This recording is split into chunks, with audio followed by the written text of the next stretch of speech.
जय हिंद बच्चों, class 9th में बहुपद चैप्टर के एक्सरसाइज 2.4 हम कर रहे हैं। इसके क्वेश्चन नंबर 4 का थर्ड पार्ट हमारे पास है 6x² + 5x - 6। तो हमें इसका गुणनखंड ज्ञात करना है, मतलब इसके फैक्टर बनाने हैं। इसकी घात कितनी है? 2, मतलब डिग्री 2 है। कितने शून्य हो सकते हैं? 2। इसके कितने गुणनखंड हो सकते हैं? 2। इन सब का पता हमें कैसे पता लगता है? इसकी घात से। जितनी इसकी घात होगी उतने ही इसके गुणनखंड होंगे। हमें वही गुणनखंड इसमें भी ज्ञात करने हैं। तो ज्ञात करने का तरीका आपको बता रखा है। सबसे पहले इस लास्ट वाले पद को पहले वाले पद से गुणा करेंगे। 6 को 6 से गुणा करेंगे तो हमारे पास कितना आ रहा है? ये 36x²। अब 36 के जितने फैक्टर्स हैं, जितने गुणनखंड हैं, वो बना सकते हैं, या दूसरे शब्दों में हम कहें जिस इसके टेबल में आते हैं वो हम कर सकते हैं। तो 1 × 36 होता है। 2 × कितना होता है? 18, ये भी 36 होता है।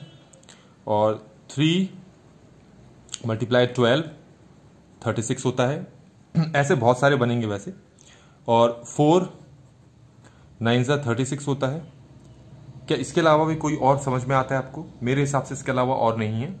अगर 9 के लिए हो सकता है, पर 9 4 36 होता है, वो ऑलरेडी ले चुका हूं। इसी का अपोजिट है। 12 होता है इसी का अपोजिट, 18 इसी का अपोजिट, 36 इसी का अपोजिट। हम सिर्फ इतने ही लेंगे।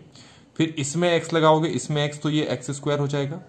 यहां x और यहां x लगाने पे x² होगा। क्यों होगा? क्योंकि ये x लगाने पे 3x हो जाएगा, यहां x लगाने पे 12x हो जाएगा। तो 3x को 12x से मल्टीप्लाई करोगे तो 36x²। तो यहां पर x लगाओगे तो ये क्या हो जाएगा? x²। तो अब हम क्या करते हैं, हमें अब क्या करना है मैं आपको बता चुका हूं। जो आपके पास 36x² है, इसके गुणनखंड का एक जोड़ा अंदर बैठा हुआ है। 36x² के गुणनखंड का दूसरा जोड़ा यहां बैठा है, तीसरा जोड़ा यहां बैठा है, चौथा जोड़ा यहां बैठा है। आपको सिर्फ वही जोड़ा लेना है जिसको जोड़े के अंदर ये एक जोड़ा है ना, तो जोड़े के अंदर 2 संख्या दे रखी है आपको, 2 फैक्टर्स दे रहे, 2 गुणनखंड दे रखे। इनको जोड़ने या घटाने से 5x आना चाहिए। अब सबके लिए तो मैं चेक नहीं कर पाऊंगा, मैं सिर्फ आपको डायरेक्टली बता देता हूं। ये देखिए आप, 9x को अगर मैं 4x से माइनस कर दूं तो कितना आता है मेरे पास? 5x। इसका मतलब है मध्य पद, अगर मध्य पद में आपके पास यहां 5x है और मुझे इसको 2 हिस्सों में विभक्त करना है, तो विभक्त करने के लिए आपको 2 संख्या लिखनी पड़ेंगी। वो 2 संख्या आपके पास 9x और 4x है। क्योंकि 9x में 4x घटाओगे तभी तो 5x आएगा। तो आप 5x को हटा दो, इसको हटा दो और इसकी जगह लिखो 9x - 4x - 6। ठीक है। अब हम क्या करते हैं, ये 6x² as it is, 9x as it is लिख दिया, -4x भी ऐसे ही कॉपी कर दिया और 6 को ऐसे ही कॉपी कर दिया।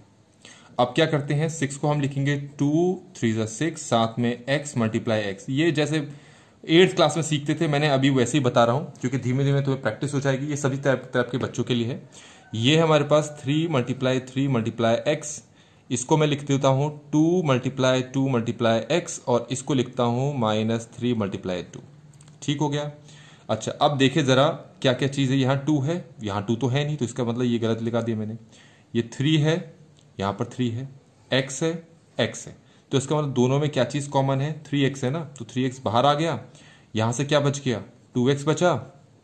क्या बचा? 3। इतना ठीक है। अब हम आते हैं इसमें, क्या चीज कॉमन है?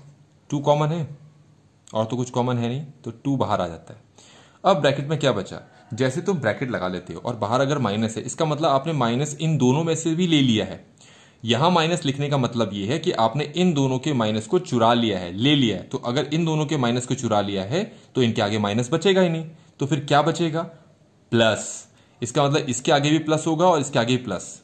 मतलब 2 हटने के बाद यहां क्या बचा? 2x ना, तो 2x यहां लिखूंगा मैं और उसके आगे प्लस का साइन। यहां क्या बचा? 3 का क्या है? माइनस, ये भी जा चुका है, तो 3 के आगे मैं यहां कौन सा साइन लिखूंगा? प्लस। इसको ऐसे समझ लो, या फिर मैं आपको बता चुका हूं कि ब्रैकेट में क्या लिखें। अगर कंफ्यूजन होती है जरा भी तो ध्यान रखें, यही संख्या को यहां उतार दें, तो ये हो जाता है 2x + 3। अब आपके पास एक टर्म ये है, एक पद ये है, इन दोनों में कॉमन क्या है? वो है 2x + 3। तो अगले ब्रैकेट में क्या बचा? 3x बचा, -2 बचा। इस तरीके से हमारे पास ये क्वेश्चन भी कंप्लीट होता है। 4th पार्ट देखने के लिए आपको आगे नेक्स्ट वीडियो देखनी होगी। Thank you so much.